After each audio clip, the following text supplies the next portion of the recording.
Prime minister और उनकी एक फॉरेन ट्रिप के बाद हमारे प्राइम मिनिस्टर की मिस्टीरियस डेथ हो जाती है। और एक अनआंसर्ड क्वेश्चन कि क्या लाल बहादुर शास्त्री जी को पॉइजन किया गया था? Was Lal Bahadur Shastri poisoned? The untold forensic mystery. Welcome back to the channel everyone. आज हम इस केस को फॉरेंसिक्स, डिप्लोमेसी और जियोपॉलिटिक्स की नज़र से डिकोड करेंगे। समझेंगे कि एक्चुअली वहाँ पे क्या हुआ, क्या क्या सिनेरियो रहा वहाँ का, कैसे लाल बहादुर शास्त्री ताशकंद जाते हैं, वहाँ पे वो अपना पूरा दिन बिताते हैं, एग्रीमेंट साइन होता है। इसके बाद सडनली उनकी मिस्टीरियस डेथ हो जाती है। इन सारी चीज़ों को फॉरेंसिक के पर्सपेक्टिव से हम आज इस वीडियो में समझेंगे। अगर आपने चैनल को ऑलरेडी सब्सक्राइब करके रखा है तो वीडियो को लाइक और शेयर करना मत भूलिएगा। अगर आप हमारे नए व्यूअर हैं तो don't forget to subscribe the channel. तो वीडियो स्टार्ट करते हैं। सबसे पहले हम इस केस के सारे इवेंट्स को समझते हैं, ताकि हमारा जो एक क्रोनोलॉजी है वो हमारे माइंड में क्लियर होनी चाहिए। तो शास्त्री जी की डेथ होती है 11 जनवरी 1966 को। लोकेशन रहती है द डाचा, जो कि गवर्नमेंट गेस्ट हाउस है ताशकंद यूएसएसआर का। रीजन रहता है हमारे प्रधानमंत्री की ताशकंद विजिट का, क्योंकि वो जाते हैं ताशकंद एग्रीमेंट साइन करने के लिए, जो कि इंडिया और पाकिस्तान के जो वॉर था 1965 का, उसके बाद साइन किया जाना था। ऑफिशियल कॉज जो शास्त्री जी की डेथ के बारे में यूएसएसआर के डॉक्टर्स क्लेम कर रहे थे वो था हार्ट अटैक। यानी कि जो शास्त्री जी की सडन डेथ हुई थी, यूएसएसआर के डॉक्टर्स के अकॉर्डिंग वो एक हार्ट अटैक का रीजन था। 2 जनवरी 1966 ताशकंद यूएसएसआर में हमारे प्रधानमंत्री ताशकंद एग्रीमेंट को साइन करते हैं। वहां पर यूएसएसआर के मल्टीपल पॉलिटिकल लीडर्स और हमारे प्रधानमंत्री का एक तरह का एग्रीमेंट होता है, जहां पर इंडिया और पाकिस्तान के बीच जो 1965 के अराउंड वॉर चल रहा था, उसकी पीस ट्रीटी एक तरह से साइन होती है। आप ये पिक्चर्स देख सकती हैं स्क्रीन पे, ये उसी एग्रीमेंट को साइन करते वक्त जो हमारे उस टाइम में जो प्रेस रिलीज किया गया था, जो मीडिया में फोटोज आई थी, ये वही फोटोज हैं जो एक्चुअली उस एग्रीमेंट को साइन करते वक्त क्लिक करते थे। इसके बाद क्या होता है कि प्रधानमंत्री जी को वहीं के एक बहुत 5 स्टार होटल में रुकने के लिए बोला जाता है। होटल का नाम था लॉटे सिटी होटल। वहां पे प्रधानमंत्री रुकते हैं। अराउंड रात के 1 बजे सडनली ऐसी न्यूज आती है कि उनकी तबीयत बिगड़ रही है, और थोड़ी ही देर बाद ये न्यूज आती है कि उनकी डेथ हो चुकी है। उन्हें सडन हार्ट कोलैप्स आया। Now he is dead. अब मैं आपको एक एक्स्ट्रा जानकारी देती हूँ कि प्रधानमंत्री जी की डेथ के पहले उन्होंने एक तरह का रात में सोने से पहले वो हमेशा से अपने खाने के बाद दूध जरूर लेते थे। तो उन्होंने दूध का एक ग्लास पिया और उसके 15 से 20 मिनट बाद ही उनकी डेथ हो जाती है। अब सबसे बड़ा क्वेश्चन था कि एक्चुअली प्रधानमंत्री की डेथ हार्ट अटैक से हुई है या कोई और भी रीजंस रहे हैं। तो उनके पर्सनल डॉक्टर उस टाइम में इंडिया में ही थे, क्योंकि वो उनके साथ वहां पे ट्रैवल नहीं कर रहे थे, तो यूएसएसआर के डॉक्टर को बुलाया गया। तब बहुत देर हो चुकी थी जब तक हम उन्हें बचा पाते। तो ऑफिशियल कॉज जो यूएसएसआर के डॉक्टर्स की तरफ से आया था वो कॉज था हार्ट अटैक। सो शास्त्री जी की जो डेथ हुई है, जो भी न्यूज चैनल्स में रिपोर्ट्स आई, जो भी न्यूज़पेपर में प्रिंट हुआ, वो यही प्रिंट हुआ कि शास्त्री जी की डेथ जो हुई है वो हार्ट अटैक की वजह से हुई थी। लेकिन कहानी यहाँ से काफी इंटरेस्टिंग हो जाती है, क्योंकि जो विटनेसेस थे उस एक्चुअल क्राइम सीन के या उस एक्चुअल इंसिडेंट के, वो ये कहते हैं कि शास्त्री जी की डेड बॉडी जब इंडिया आई, या वहां पर भी जिन लोगों ने शास्त्री जी की डेड बॉडी को देखा, तो उन्होंने बताया कि उनकी बॉडी में मल्टीपल तरह के ब्लू पैचेस दिखाई दे रहे थे। उनकी बॉडी में बर्न मार्क्स मार्क्स दिखाई दे रहे थे, जहां जैसे लग रहा था कि उनकी बॉडी पे किसी तरह का बर्न हुआ है, उनकी बॉडी कहीं किसी तरह से जली हुई है। उनका जो जो ग्लास था जिसमें से उन्होंने दूध पिया था रात के समय जब वो सोने जा रहे थे उससे पहले, तो वो ग्लास, दूध का ग्लास भी वहां से गायब हो जाता है। यूएसएसआर की गवर्नमेंट ऑटोप्सी अलाउ नहीं करती है, बिकॉज अपने रूल्स एंड रेगुलेशन की वजह से। तो ये सारी चीजें कहीं ना कहीं एक तरह सा क्वेश्चन समाज में या सोसाइटी में लेकर आ रहे थे कि आखिर जब एक इतने बड़े प्रधानमंत्री की डेथ होती है किसी दूसरी कंट्री में, और एक देश का प्रधानमंत्री है और उसकी ऑटोप्सी नहीं हो रही है, उसके बारे में चीजें क्लियर नहीं हो रही हैं, किसी फॉरेन लैंड में किसी दूसरे कंट्री के प्राइम मिनिस्टर की डेथ हो जा रही है, तो ये सारी चीजें बहुत सारे क्वेश्चंस उठा रही थी। इवन जब उनके घर पे उनकी डेड बॉडी पहुंची तो उनके घर वालों ने भी बहुत सारी मिस्टीरियस क्लेम्स करे, जो मैं आपको आगे इस वीडियो में समझाऊंगी। अगर मैं इस वीडियो का एक फॉरेंसिक एंगल आपको समझाने की कोशिश करूं, देखिए अगर किसी सडन डेथ होती है, स्पेशली किसी वीआईपी की या किसी प्राइम मिनिस्टर की, तो फॉरेंसिक्स के हमेशा तीन बेसिक स्टेप्स होते हैं। सबसे पहले ऑटोप्सी को करा जाता है, उसके बाद टॉक्सिकोलॉजिकल टेस्ट होते हैं, उसके बाद सीन का इन्वेस्टिगेशन होता है। अब शास्त्री जी के केस में इन तीनों में से कुछ भी नहीं हुआ, और ये सब एक सुपर पावर कंट्री यूएसएसआर की टेरिटरी में हुआ था। किसी तरह का कोई पोस्टमार्टम कंडक्ट नहीं कराया गया। क्या क्या फॉरेंसिक रेड रेड फ्लैग्स रहे इस केस में, मैं ये भी यहाँ पे समझाने की कोशिश करूंगी। उनकी बॉडी में, जैसा मैंने पहले भी बताया, कि उनकी बॉडी में पॉइजनिंग के काफी सिम्टम्स थे। उनके जो मेडिकल रिकॉर्ड्स थे वो सारे मिसिंग थे। कॉन्ट्रिक्शन हो रहा था उनकी फैमिली की तरफ से। उनकी खुद की वाइफ ने जिन ललिता शास्त्री जिनका नाम था, उन्होंने खुद ये कई बार बोला और कई बार क्लेम किया कि मेरे पति को जहर देकर मारा गया है। ये उनके खुद के वर्ड्स थे। ये सारे कॉन्ट्रडिक्शन सामने आ रहे थे। डेथ हो की जितने भी की विटनेस थे वहां पे, उनकी भी कहीं ना कहीं आफ्टर सर्टेन टाइम डेथ हो चुकी थी। किसी भी तरह का कोई टॉक्सिकोलॉजिकल टेस्ट नहीं किया गया था, किसी भी तरह की कोई ऑटोप्सी नहीं करी गई थी। और जब आप किसी यू नो मिस्टीरियस डेथ का जब आप फाइंडिंग्स करते हो, तो ऑटोप्सी बहुत जरूरी हो जाता है, और शास्त्री जी के केस में ऑटोप्सी ही नहीं किया गया था। तो ये सारे फॉरेंसिक्स रेड फ्लैग थे, जो उस केस को जस्टिफाई कभी नहीं कर पाए। यूएसएसआर जो इतना बड़ा एक तरह का ऑर्गेनाइजेशन था, जिसको हम union of Soviet socialist republics कहते हैं, अराउंड 1945 से 1991 तक दुनिया की दो सुपर पावर्स में से एक था।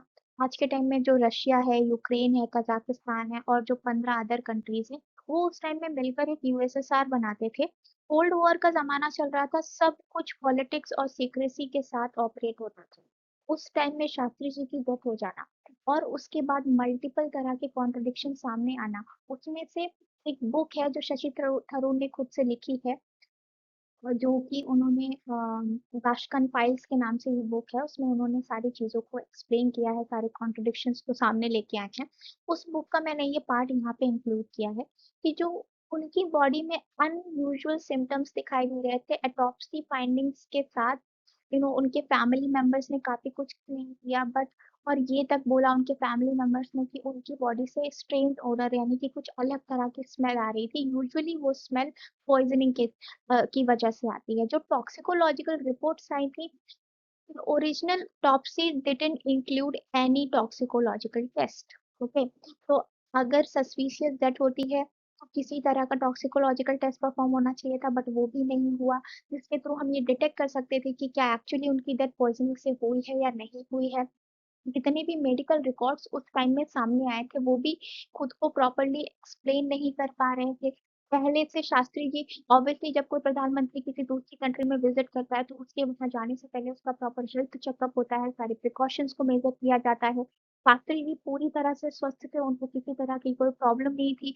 इवन तो उनकी पहले से कोई हार्ट अटैक हिस्ट्री भी नहीं रही थी। तो पॉइजनिंग था, केमिकल सब्सटेंस देके उनको मारा गया, ये सारी चीजों को फाइंड आउट करने के लिए किसी तरह का कोई इन्वेस्टिगेशन नहीं किया गया था। ओके, ये सारी चीजें जब इस बुक में मैंने पढ़ी, तो मुझे बहुत सस्पिशियस लगा। इस बुक में एक और पार्ट था जहाँ पे ये बताया था कि अराउंड 10 बजे के आसपास, जनवरी 10 1966 को, जब शास्त्री जी ने अपनी मीटिंग फिनिश करी, ठीक है, शास्त्री जी अपने रूम की तरफ जाते हैं, जो कि ताशकंद में ही था जिस होटल में, वहां पर जाते हैं। वहां पर आराम से वो रुक रहे होते हैं, अपना पूरा दिन बिता रहे होते हैं। उनके पर्सनल डॉक्टर, जिनका नाम था doctor B L Khemka, has accompanied to him to Tashkent, but there were no sign that Shastri ji was unwell at that time. मैंने जैसा कि बताया कि उस टाइम में किसी भी तरह का उनकी तबीयत खराब हुई है या उनको कुछ प्रॉब्लम है, इस तरह का कोई भी साइन नहीं आया था। He was very healthy, he was very normal, और तभी वो ताशकंद की विजिट पे गए थे। ओके, तो ये सारा जो क्रोनोलॉजी चल रहा है, जो सारी चीजें समझ रहे हो, ये सब एक फॉरेंसिक डाउट की तरफ आगे बढ़ती हैं। तो उसकी चीज मैंने जो इंक्लूड करी है, कि जो ऑफिशियल रिपोर्ट्स आई थी, उसके अकॉर्डिंग शास्त्री जी की डेथ का रीजन हार्ट अटैक बताया जा रहा था। और मैंने बताया कि शास्त्री जी को पहले से किसी भी तरह का हार्ट प्रॉब्लम का कोई हिस्ट्री नहीं था।